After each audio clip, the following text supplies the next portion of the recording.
Hello, welcome back to my channel, guys. So, যোৱাকালি মই video এটা আপলোড কৰিছিলোঁ আৰু আজি আৰু এটা কৰিছোঁ কেলে মই এটা টপিক পালোঁ ভাবিলোঁ কি এইটোৰ ওপৰত ভিডিও এটা বনাই দিওঁ আৰু এইটোৰ ওপৰত জানিবলগীয়া কথাও হ'ব পাৰে চাকে আৰু এই টপিকটো মই আকাশৰ পৰা পাইছোঁ মানে কথাটো হ'ল যে এই বস্তুটো মই আজি ৰাতিপুৱা দেখি পালোঁ আকাশত আৰু আজিৰ ডেটটো হ'ল 25 তাৰিখ জুলাই 2020 আৰু তিতাবৰত এই বস্তুটো দেখা পোৱা গৈছে আৰু মই বহুতক চাইছোঁ কোনোবাই WhatsAppত ষ্টেটাছ দিছে কোনোবাই ষ্টৰি এৰিছে সোশ্যাল মিডিয়াত তো মই ভাবিলোঁ এই বস্তুটো হয় কেনেকৈ ফৰ্ম আকাশত সেইটো মই আজি ভিডিওটোত ক'ম সো ইন্ট্ৰোটো লগাই দিয়া ভাইটি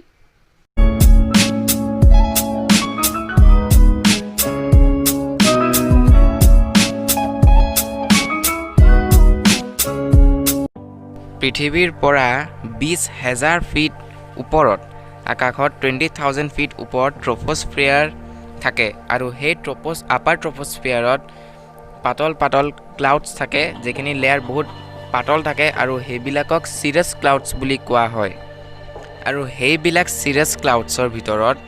আইচ ক্ৰিষ্টেলছ থাকে যেবিলাকৰ শেপ হেক্সাগনেল টাইপৰ হয় আৰু এই হেক্সাগনেল শেপৰ আইচ ক্ৰিষ্টেলখিনি কি কৰে আকাশত ডাৱৰৰ মাজত প্ৰিজমৰ নিচিনা কাম কৰে প্ৰিজমটো আপোনালোকে চাকে জানে ক্লাছ 10ৰ কিতাপত আছে সায়েন্সত প্ৰিজম কেনেকৈ কাম কৰে তেনেকুৱাকে এই ক্ৰিষ্টেল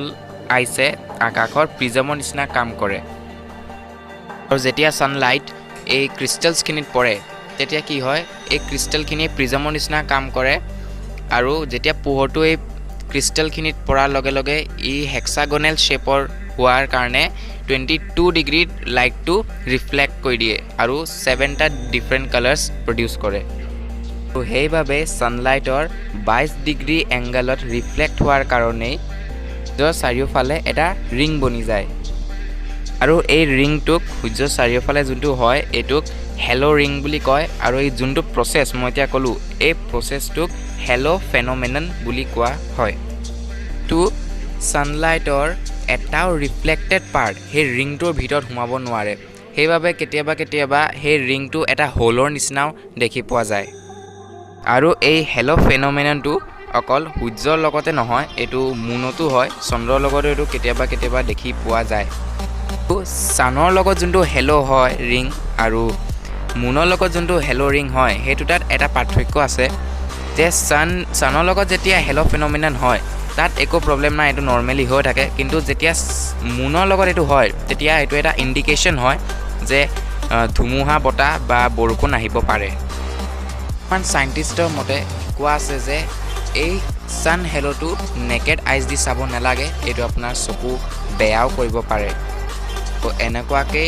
তৈয়াৰ হয় এটা হেলো ফেনোমেনন বা হেলো ৰিং ভিডিওটো যদি ভাল লাগিল তেনেহ'লে লাইক কৰিব আৰু মই এনেকুৱা আৰু ভিডিঅ'ছ আপলোড কৰিবলৈ ট্ৰাই কৰিম কিন্তু বাছ অকল আপোনালোকৰ ছাপোৰ্ট লাগিব আৰু থেংক ইউ আপোনাৰ সময়টো বৰবাদ কৰাৰ কাৰণে গুড বাই